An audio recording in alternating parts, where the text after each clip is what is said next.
What's up, everybody? Thralls Metal here once again. I'm Necrotic. I'm Jammin John. And we have an album review for you. And honestly, possibly my most anticipated album of this month. I have been patiently waiting for this band to show up again. I actually brought them up in a States of Metal not too long ago. We are going to go over the latest offering from Rwake, with an R in front of it. I was trying to pronounce that band's name, and then I just finally noticed in the archives, oh, it's just pronounced Rwake, which, man, I really feel like I put a lot of effort into that. Rwake. Yep. Yeah, it sounded that dumb. Yep. Anyway, we're going over their new album, The Return of Magik. This comes out on the 14th of March on Relapse Records. This band formed in 1996 in Little Rock, Arkansas. This is their 6th album overall. First one in about 14 years. I became a fan with their album Voices of Omens. I kind of picked it up randomly just because my buddy that worked at the record shop said, hey, you like Mastodon and Baroness and like sludgy stuff, right? Then check this band out. And he was right. The album was awesome. I ended up picking up more albums by him. And sludge is just kind of like one part of this band sound. It's experimental. It's got elements of doom and post-metal. I would even say progressive metal. This band is hard to describe, but man, is this band just like an immersive listen when it comes down to their albums. Now, I thought I had heard this band before. I thought they were somebody else. I don't know who I thought they were, but I thought I'd heard them for sure. And then when I looked them up, I realized that I hadn't heard them. And so I told Nick, and then Nick said, well, check out the first album and then Voices of Omens. And I said, okay. And I listened to them both, and I said, yeah, this sounds like bands I already loved, so I was pretty stoked for this release. And I kind of went into this, I guess not blind, but I didn't really know what I was expecting since there's such a gap between Voice of Omens and now. Honestly, I didn't necessarily know what to expect. This band definitely has like a baseline sound, but again, it's very difficult to describe. Their songwriting is like very atmospheric, but it's still very riff-driven. It definitely has elements of sludge, but it also brings in, again, like a lot of post-metal song structure and even like prog flourishes. They really kind of are their own thing. And that's kind of like right from the rip here, too. The opening track, You Swore We'd Always Be Together, which I know this album is dedicated to, I believe, a few people. Very harrowing song, but it opens up with like rustic beauty. It's kind of like a country-esque sort of melody, like kind of Western, lush acoustic guitars. It's, I don't know, very sunny, very bright. Yeah. And then you hear the feedback build up behind it, and then you get into this just gnarly, syncopated, off-time rhythm. The guitars are thick. The vocals are menacing and harrowing and just wrought with emotion. And honestly, this is like an aspect you get on this entire album with like big dynamic shifts that completely change the mood of the song. And I like that aspect because it keeps every song fresh. It keeps it really hard to predict because they're giant moody swings from, again, in the first song, You Swore We'd Always Be Together. When that riff finally drops, it's this big, nasty, stanky chug, and you're like, what is going on here? Because then after you get through that heavy part, that next transition honestly switches from day to night, and you're into this big, like, slow, jammy, spacey section. The switch kind of reminds me of Baroness's If I Had to Wake Up, Would You Stop the Rain? Like, it has a kind of like a slow dirge to it. And it's something really unexpected that happens, and to be honest, that happens quite frequently throughout this record. Just massive tonal and mood shifts. Yeah, the songs are constructed very, I don't know, oddly. Like, a lot of this kind of reminds me of, like, bands like Inter-Arma. And again, like early Mastodon, except draw out the songs, because all these songs, minus the last track, which is sort of just a nice little refrain at the end of peaceful, lush beauty, because you get that in doses, but a lot of this is a pretty dark listen. But yeah, like take those two bands and kind of draw out their sound. We probably don't need to draw it out much for Inter-Arma, but constant shifts in style to the point where it becomes kind of hard to really describe what you're listening to. There's a lot of layers to it, whether it's like dense guitars, lots of vocal layers too. Both Brittany and Chris are constantly going back and forth and even layering their vocals, which they are pretty effective. Like, they're very harsh for the most part, but Brittany has this very just gnarly scream, like, you know, something that you would expect from, like, you know, Mike 9 from I Hate God.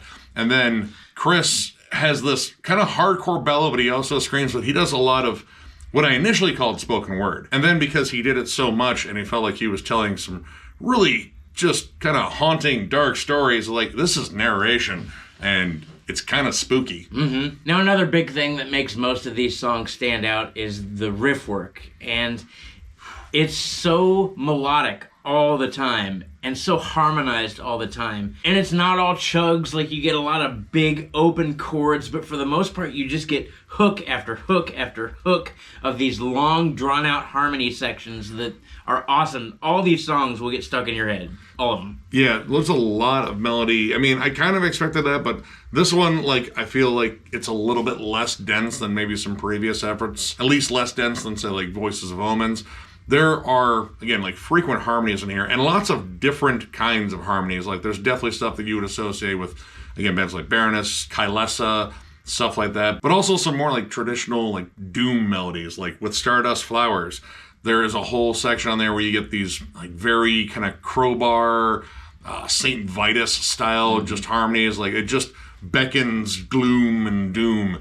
But it can constantly shift. Like, you get lots of atmospheric tremolo sections where they layer up the guitars, and dissonance.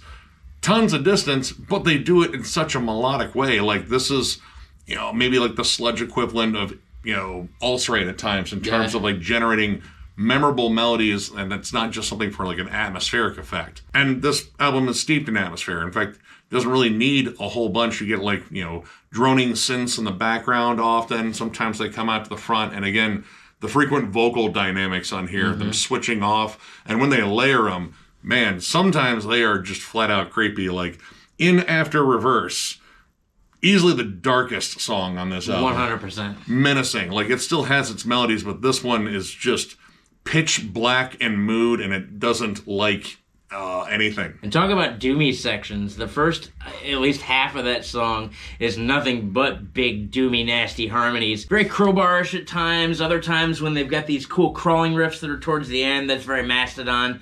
But for the most part, it just really gnarly sounding things. And they're so simplistic either. They're not the world's most complex riffs or the most intricate riffs. It's just, they're slow and they're brooding and they're kind of lurching, and yeah, some of my favorite moments are in that song.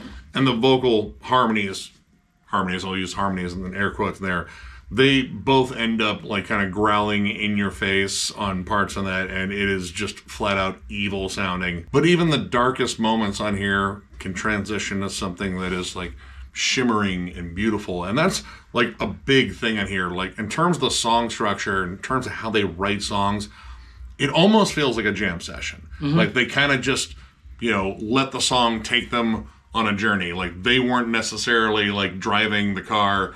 It was just on autopilot. It was like, where's it going? Hey, let's kind of write something to match the mood. But it's very meticulously structured. Like, there are sections on here that are way more technical and way more progressive that it almost feels like a different band at times. But I really like that. Like, all these songs are very adventurous.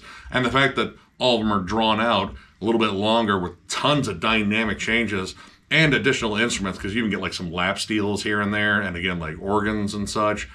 It makes these songs really jump out. And I think another reason all of this hits so hard is it's mixed so well.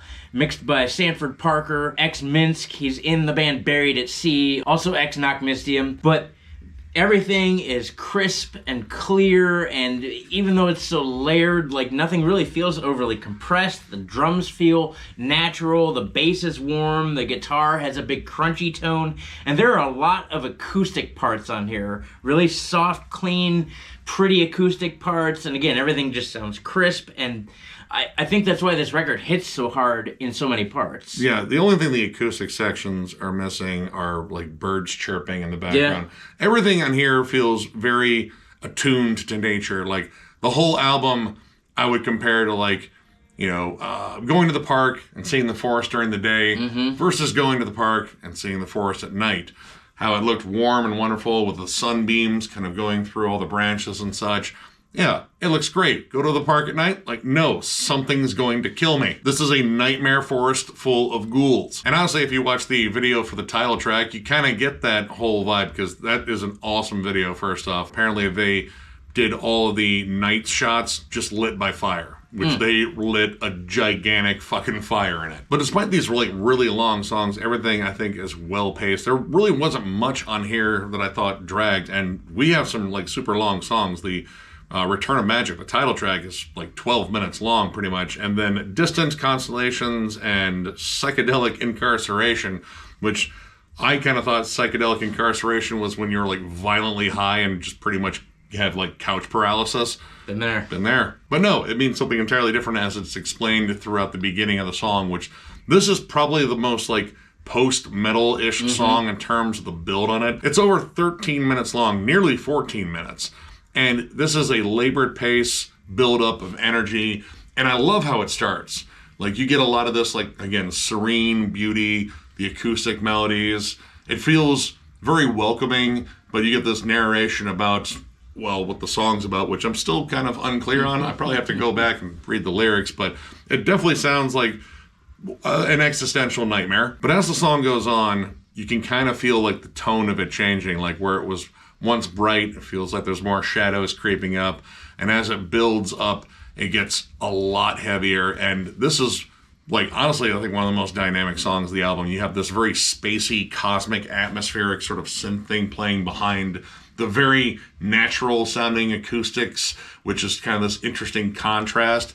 And then this actually has like some of the coolest vocal dynamics on the album. And of course, with a song title such as this, you would probably actually naturally expect it to be kind of trippy. And it is. Because when the vocals do finally come in, and there's a good long build with these windy synths and these acoustic guitars. I mean, we're talking like 2-3 minutes here before you actually get to things like dissonant feedback or things like that. And when they finally do kick in, the clean vocals themselves are super trippy, and then you have over top of them this spoken narration, and at times it kind of sounds like mumbling, like, you know, when you take shrooms and you get like the blah blah blah blah blah blah blah sometimes in your ear. Right. What'd you say, Mickey Mouse?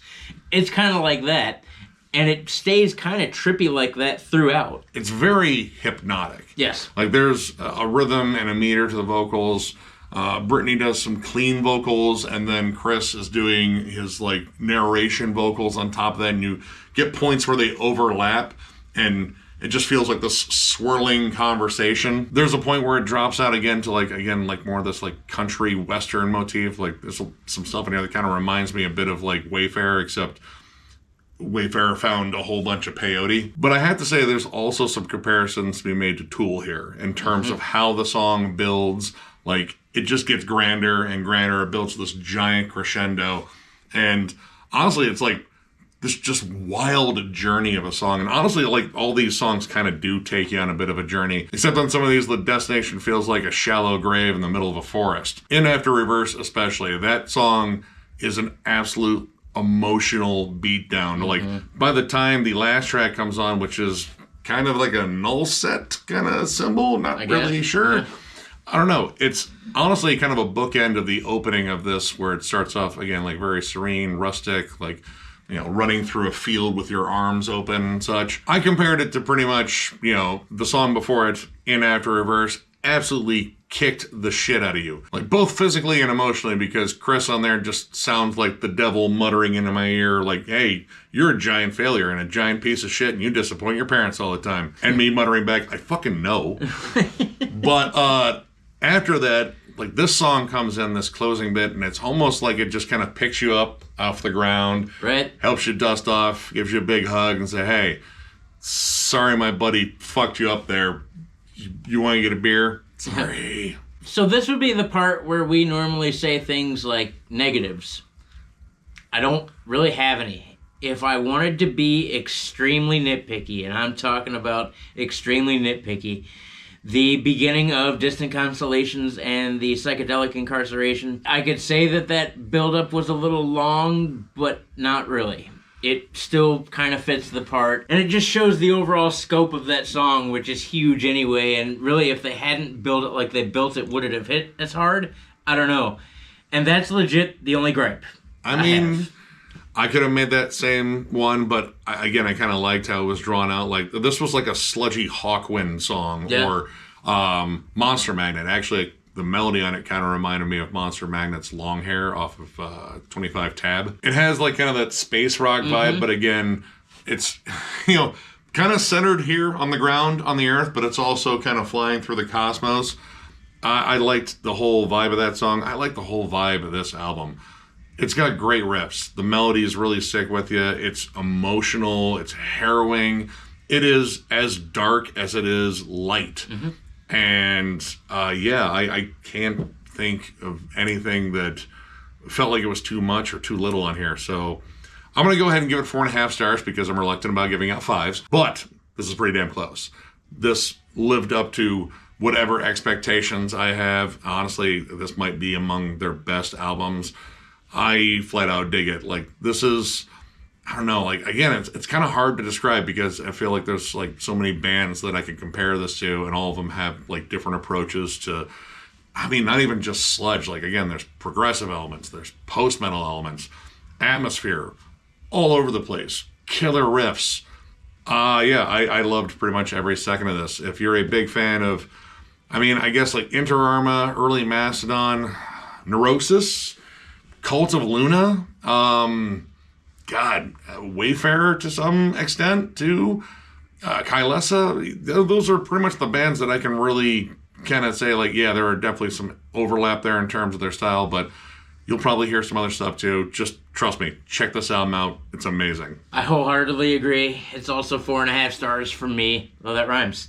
Wow. This is a beautiful record, and it hits so many emotion points. This is both heavy and dark and bright. The riffs are infectiously catchy. The harmonies are amazing. This record is heavy. This record is quiet.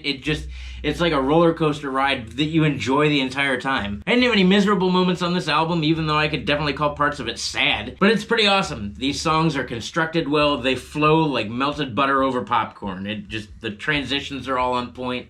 Again, the one thing I can drive home about this record is it is catchy. These riffs will get stuck in your head. It's hypnotic. For not having really listened to this band before, except for a couple albums, I can say this album is pretty much creme de la creme through and through. If you're into bands again like Russian Circles and Pelican and Mastodon, Baroness and Neurosis and Crowbar and Cult of Luna and definitely Inter-Arma and things like that. If you're into all of those bands, you're going to find bits and pieces of all that in this record. I would highly recommend checking it out. So, if you enjoyed this review, give it a thumbs up, and if you are new to the channel, subscribe, because we do stuff like this all the time.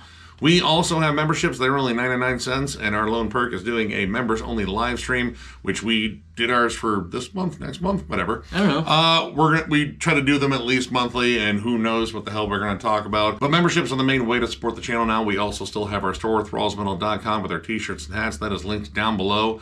And, of course, if you would like to become a member, there's a join button for you to press or spit on or yell at. I don't think that would actually work.